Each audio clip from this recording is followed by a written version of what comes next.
Andrew, thanks for taking the trip up from Sydney, or in fact, in your case, from England, and your case from the Isle of Wight, so you've come quite some distance. This is our first exhibition together that we're working towards in later this year in 2011.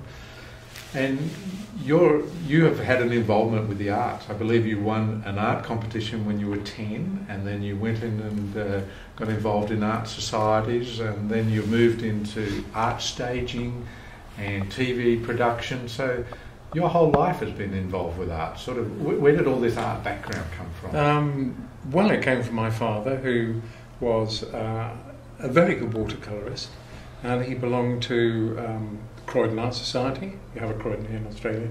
Yeah. Croydon Art Society, and something called the Wapping Group, and the Langham. And he used to go and spend his Sundays painting the Thames, or down on the foreshore of the Thames, painting boats and stuff like that, which he loved. But he was a very consummate painter, and he did exhibit once in the Academy, in the summer show, I would think. So that really was the background. Lunch was always, I remember my mother saying, come on, you know, lunch is on the table, and my father was saying, can't come, I've got a wash on. He continually had a wash on, you know, so that was part and parcel of my upbringing. And then for some reason, in those days it was called Uncle Mac, who ran Children's Hour, and there was a competition for different age groups to paint, and I thought I'd do one and put a watercolour in and won a prize. So my father was highly delighted by this. Very proud of you. Yeah, but I suppose film and television came out of art school, because my father had died by then, and I realised that if you're going to try and make money out of painting and keep a mother at the same time before you're even known, it's a bit of a steep hill to climb. So in my last year I did interior design, and from there into doing interior design, and that was a pretty easy jump into television, which in those days was black and white, no colour. And that was one of my questions, actually. Why are we not painting it in black and white? Why are we going to so much trouble to use colour? And they said, you silly boy, because the actors feel comfortable with it, and they wouldn't, you know, if you're just painting it in shades of grey.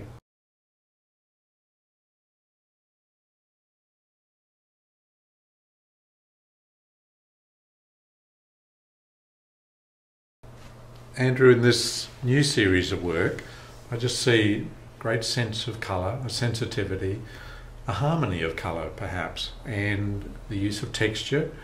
But you also have a fascination with lines and contours. Tell us all about that. I think it was flying over Australia and looking down at this vast continent, and thinking that it's divided into territories, obviously. But these marks don't appear on the land, of course, and it's man's attempt to kind of rationalise the vastness of the place and the desert. But so, I mean, in this instance, I've just put roads in, because also, you know, to conquer this continent and to put roads in the way that are there is quite an extraordinary feat, I think. Whereas these, for instance, I don't know if you can see this, but these are more demarcation lines between one state and another. And in this one, in Two Seasons, I've nicked a bit of Google Earth, because when they photograph things, they do them in different seasons. And so they will, obviously from in space, they will look down and have two totally different seasons, but in the same one thing when you look at it. One frame. So I've borrowed that. This isn't an actual landscape, but it is indeed made up. But I've just borrowed the technique. I like that.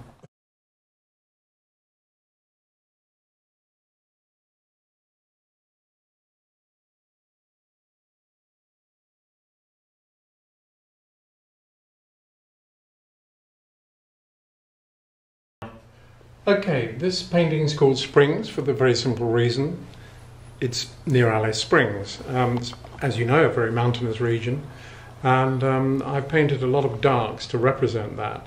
It's a lot looser than my normal style, and a lot of people seem to like it. So whether this is a direction my painting is going to go to in the future, I don't know, probably.